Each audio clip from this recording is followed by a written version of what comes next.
arguably the biggest game of the season. Shamrock Rovers, Bohemians, FAI Cup semi-final. Before we get into that though, Jack, I just want to ask you first, have you watched back the tape of your senior debut for the Republic of Ireland yet? Obviously, unbelievable night for me, so went home, I think the next day, watched it, and just still being critical, saying, I could have done this, could have done that, but look, it was an unbelievable proud moment for myself and my family, and something that I'll take to the grave with me, because it was an unbelievable feeling. I don't know if you've listened much to the great John Giles over the years, and I know, listening to him myself as a pundit, he's a great expert, and obviously one of the great midfielders Ireland ever had, Leeds United as well. But one thing he always kind of says in his analysis of players is you want to see midfielders going on the pitch and demanding the ball. And it's something I think that was noted by many people when you went on. It was like you were demanding the ball, you were looking for it, which I suppose takes a lot of confidence when you're not used to playing with the players that you were on that night. Yeah, I trained with the players, so look, I was thinking that they trust me enough to give me the ball, and I thought, like, I was coming onto the pitch 60 minutes, I had a half an hour, and I thought, look, I might not get this again, so go out and be me, and if that's good enough, then great. If not, then fair enough. I know I'm not going to be everyone's cup of tea, but look, I wanted to go out on the pitch and just be myself, and obviously I'm a technical player, so I'm not going to be going around smashing people and heading balls and stuff like that. So it is my game to try and get on the ball. So it was just asking people for the ball, and felt as if I could get in good areas to affect the game. I thought it was very impressive as well, the fact that Mick McCarthy had given you that advice, and when you came out and spoke about it afterwards, you were like, look, he was dead right, there was things I need to fix and that kind of thing. I suppose just as a great maturity, do you feel that you've really matured, not as a player but just as a human in the last couple of years, where you take that kind of criticism on board and you use it to make yourself better? Yeah, definitely. It wasn't only obviously Mick McCarthy saying it. It was Stephen Bradley has been brilliant with me. He was helping me all season, especially in Europe, playing high up the pitch and trying to get on the ball against teams that are more expansive and are trying to play. And it's difficult sometimes when you go and play in Tallaght and teams are sitting back and banks of four, and it's difficult to get on the ball. There's not much space there, so you might have to drop a little bit deeper. But when obviously Mick was saying that he wanted to see me higher up, I never saw it as a criticism. I always saw it as somebody that was just trying to help me game. And look, I'm by no means the finished article. I only played 30 minutes, and I don't want it to be only 30 minutes.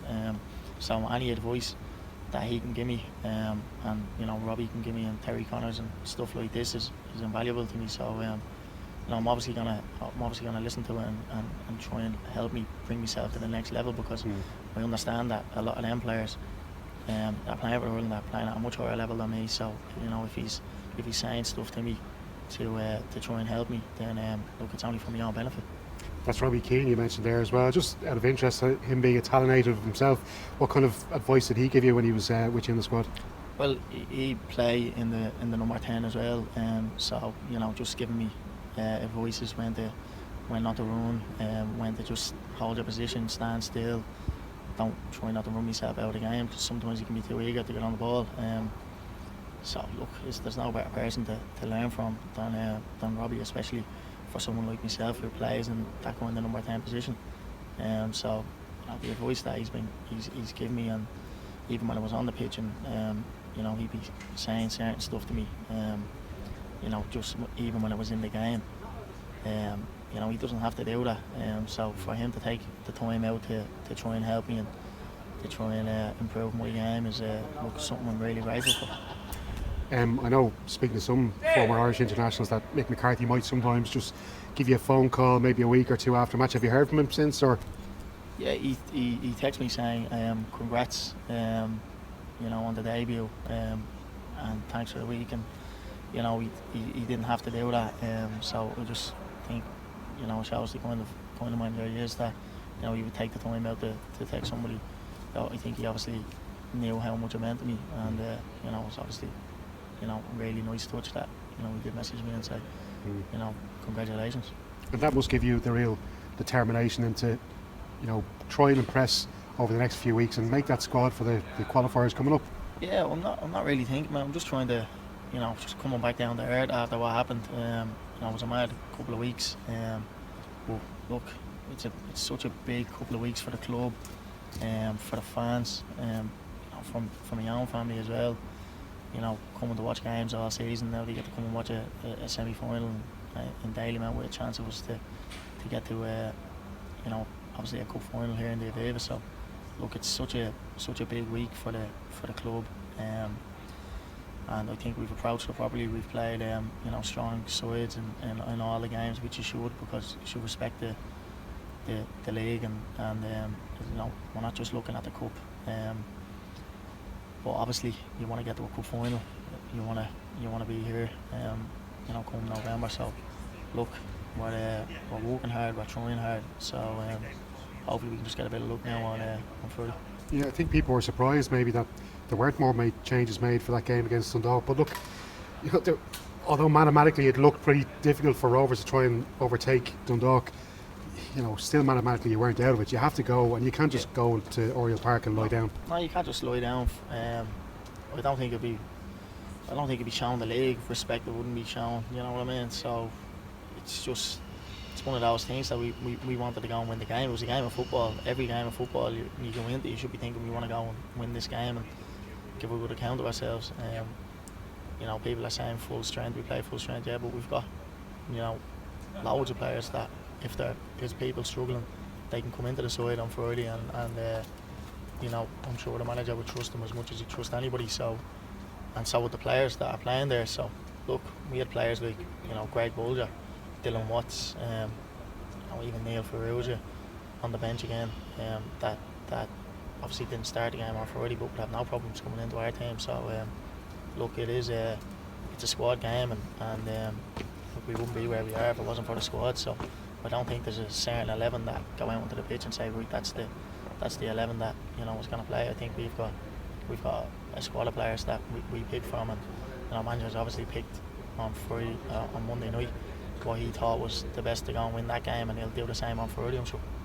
It's incredible, really, because when a lot of people saw the amount of midfielders and the type of midfielders that Shamrock Rovers signed, they're kind of thinking, how can you fit this into any kind of system? But it's working, and it's quite incredible really to watch how the midfield of Shamrock Rovers play together and how you interlink. We saw Ronan Finn playing at wing back. We've seen yourself going deep, going forward.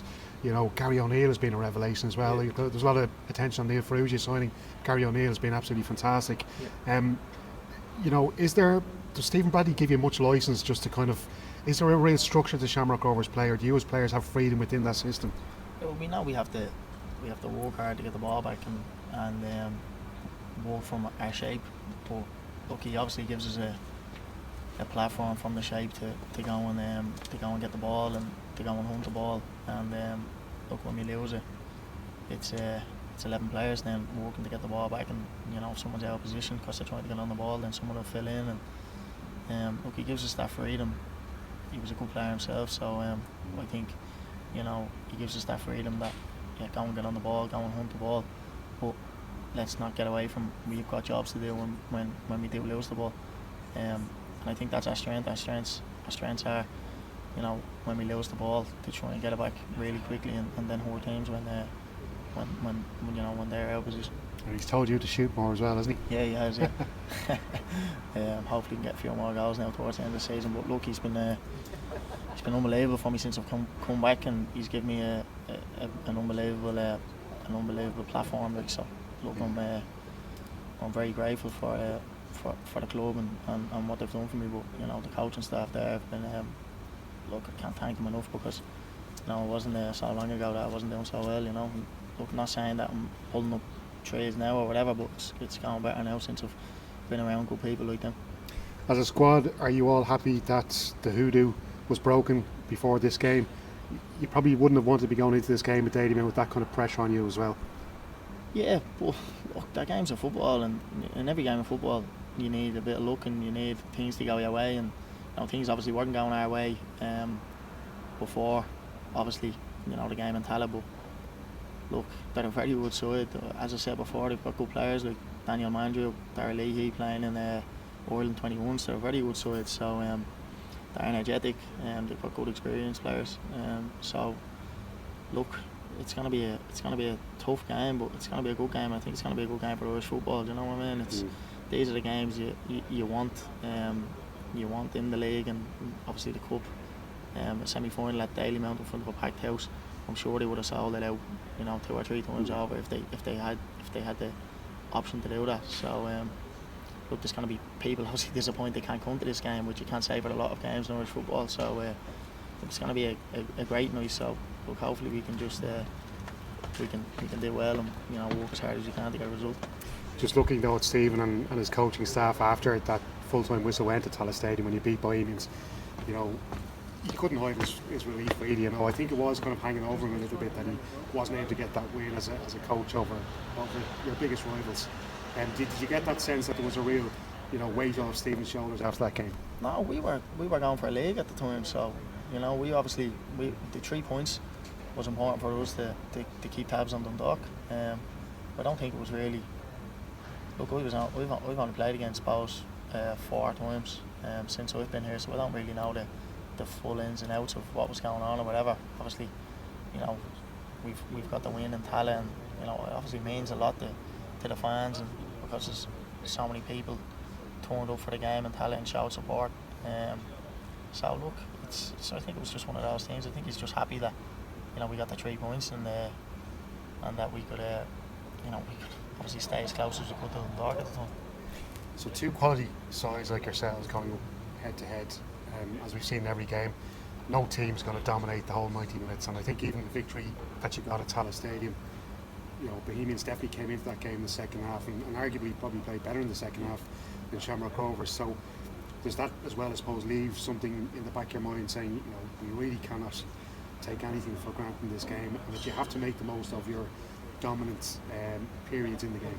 Yeah, look, the game in Tallaght was a game of 2 halves. I think the wind was, I don't know if you could see it from the team, it was so bad. So to get out of your own half, I think we had the better of the first half. Obviously the wind helped, and then they had the better of the second half.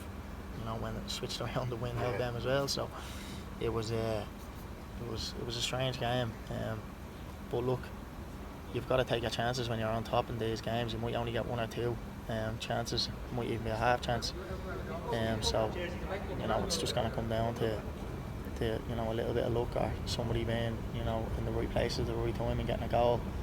But we've got to work as hard as we can to make sure that we can get them opportunities when they come. And over 30 years since Rovers have won the cup, they're record winners of the trophy. Has there been much talk about that around the stadium, from the supporters? No, not really. We're the new group, as I said. We're a new team.